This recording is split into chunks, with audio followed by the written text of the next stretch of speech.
Rangers lose 1-0 to the Pittsburgh Penguins. I'm not thrilled by any stretch of the imagination with this one.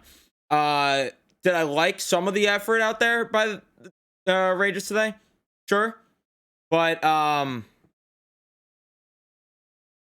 I I'm just left with a lot of questions. I'm left with the question of why Julian Gauthier and Greg McKegg were out there in the final 2 minutes of the game.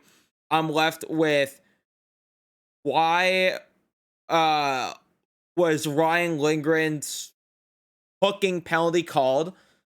I'm left with why can't this team, at least when they get shut out, lose like, I don't know, 3-4 nothing? Why does it always have to be 1-0?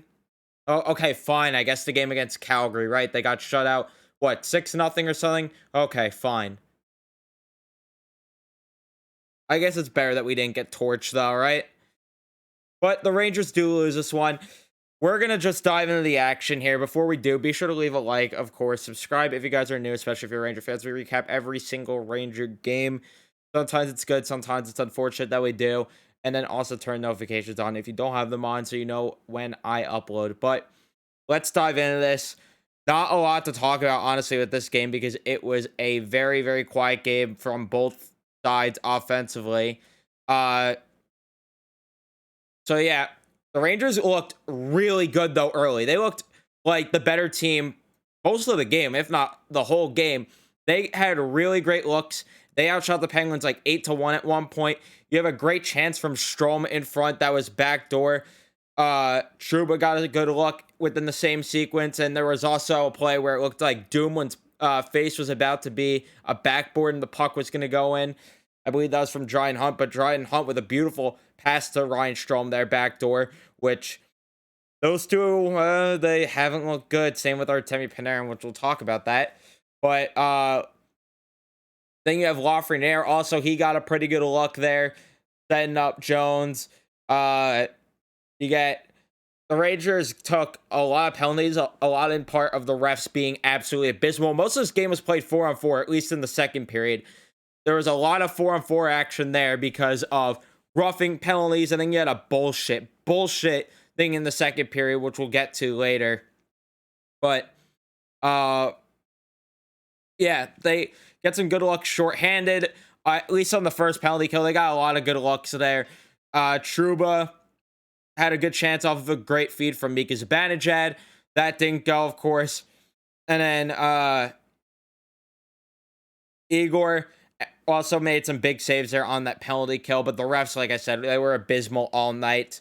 The first line, though, was cooking for most of the first period when they were getting a lot of the chances, which they did. They outshot the Penguins 12-6. That first line was absolutely all over the ice today. Kreider got some really good looks there, especially from Zibanejad and Lafreniere there in the first period. Then you also had a bad turnover from Braden Schneider.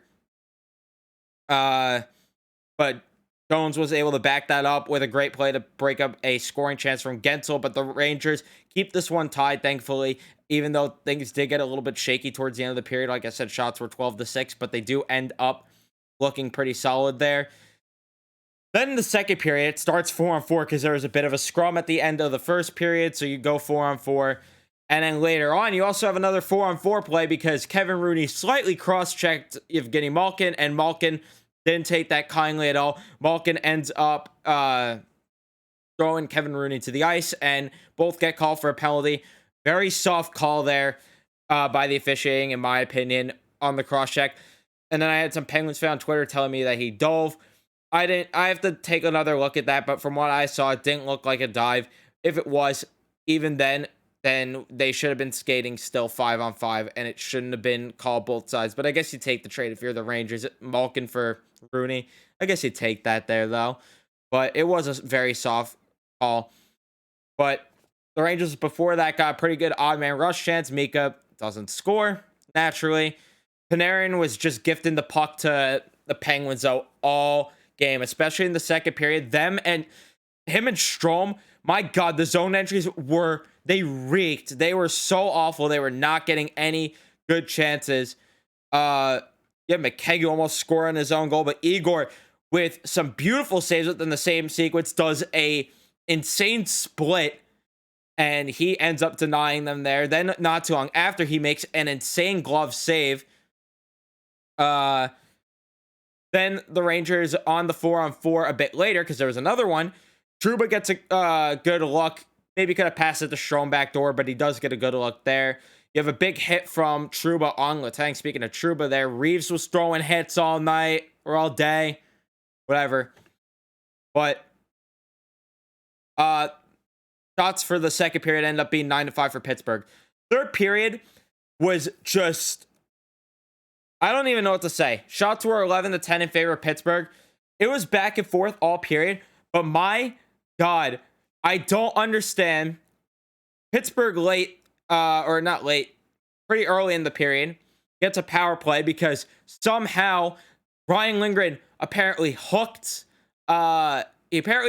Crosby, and even though it was clearly stick lift, if you look at the replay, if you look, no matter what angle you look at, I don't care what fan you are. If you're a Pittsburgh fan, you're a homer if you think that that was a good hooking call. I'll let them argue if Rooney flopped. I'll let you argue anything else. I'll let argue whatever you want. If you think that was a hooking call, you need to be instituted stat, because that was the most bullshit thing I've ever seen. And naturally, you throw your arms up because, of course, that leads to a goal from Evgeny Malkin. Brian Rust gives it a nice crispy right to Gino. He scores wide open, backdoor all day. And Crosby, of course, he gets an assist on it, because why wouldn't he?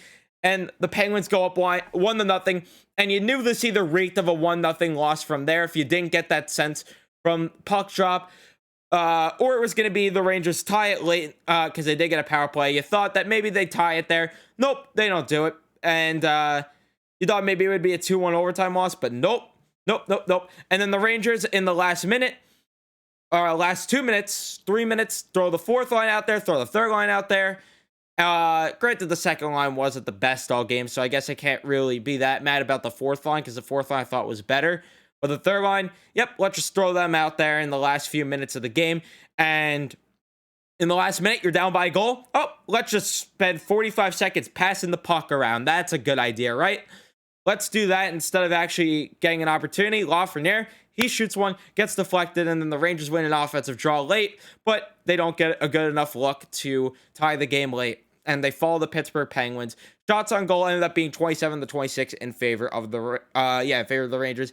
Face-off percentage 54-46 in favor of the Rangers. Hits 43-39. Very physical game in favor of the Rangers. After every single damn whistle, they were getting down each other's throats, the teams. Block shots 16-19 in favor of the Penguins, and giveaways 5 for the Rangers, 9 for the Penguins. So yeah, overall not a terrible effort, 5-on-5, but something has to change in terms of the second line, because Ryan Strome has been awful. Artemi Panarin has been awful. Dryden Hunt all year has been awful. Something has to change there. Hedl not playing over Greg McKegg is literally a felon. And Gallant, just the fact that he complimented Greg McKegg before the game, gross. Just gross to hear. But I think, yeah, Dryden Hunt also, how about him getting 4-on-4 time with Lafreniere in parts of this game? In terms of each line of the game, though, the first line of Kreider, Zibanejad, and Lafreniere, they were definitely the best line. Again, they were all over the damn ice. They definitely could have scored. They got the most looks. Kreider easily could have scored. He had 6 shots on goal. He did great tonight.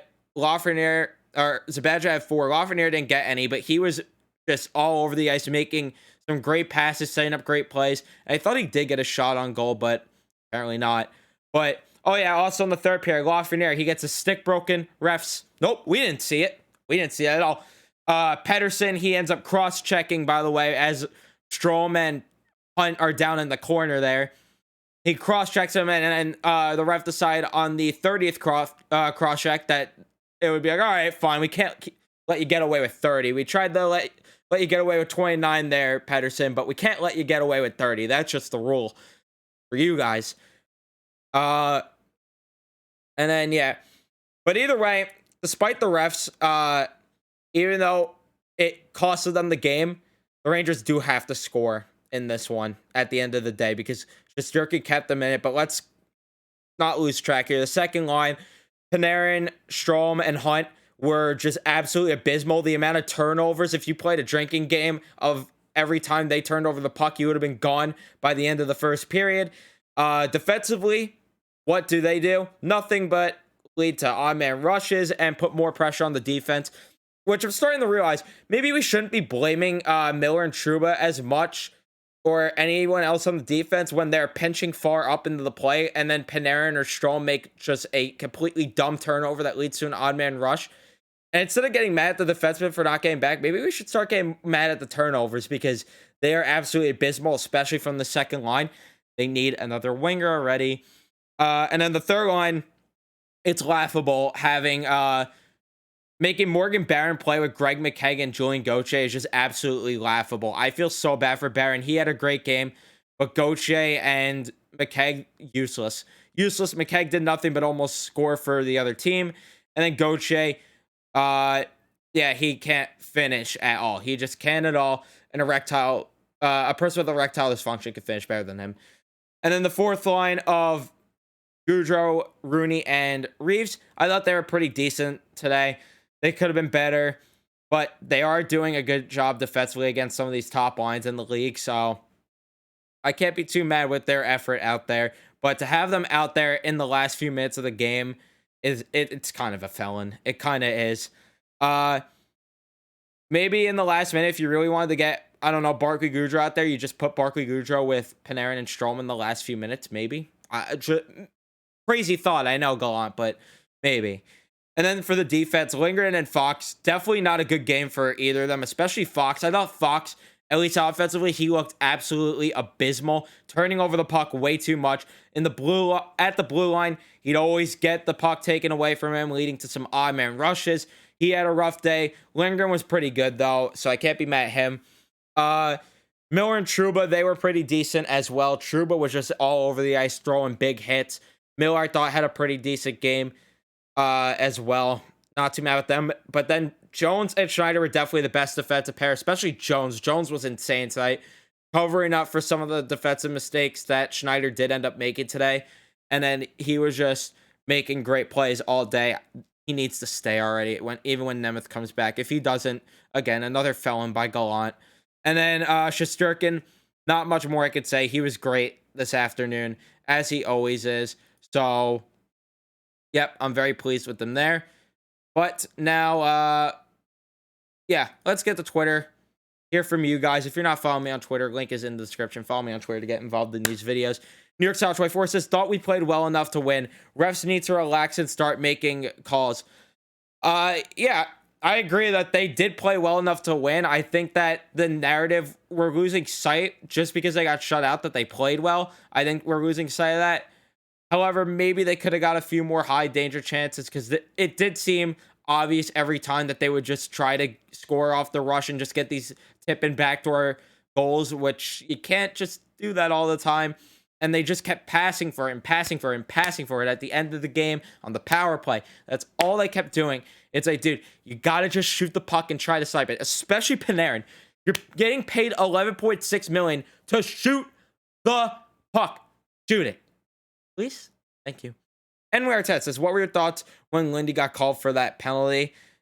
Thought it was just absolutely stupid, that call. I thought that, yeah,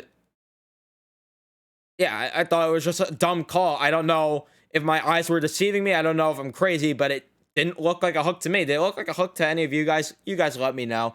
I'm sure some Penguins fans will come in here and try to tell me, well, he... stick, if you just look, a little piece of the tape that fell off the stick got his hand. Yep, okay, my bad. Ranger fan Aiden says, thoughts on the Crosby dive? I don't know if you're talking about the same play of the hook, because he didn't really dive there, or if there was another time where he did dive. I don't really remember exactly what you're talking about, but if you're talking about the hook, again, just, I don't know if it's either good head, the fact that he's like Tom Brady and just gets respect in the league for being one of the best players. I don't know what it is, but yeah, it was a bullshit penalty. Luke Dolan says refs suck. Yep, agree with that. And it's Slippy NYR. I believe it is your first time. If it's not, sorry about that. But if it is, thank you. And keep commenting on the tweets as well to get involved, because I like having more comments to read. Second line needs to be fixed. And the third line as well.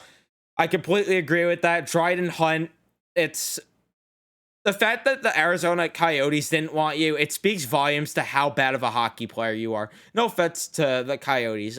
Sorry, AZ Sports guy, if you're watching this. But he knows that the Coyotes are just not a good hockey team right now. It just, there's no way around it. They're just not a good hockey team right now. Whether they'll be good or not in the future, we'll see. But right now, they're not a good hockey team. It speaks volumes if the Coyotes didn't even want you on your hockey team.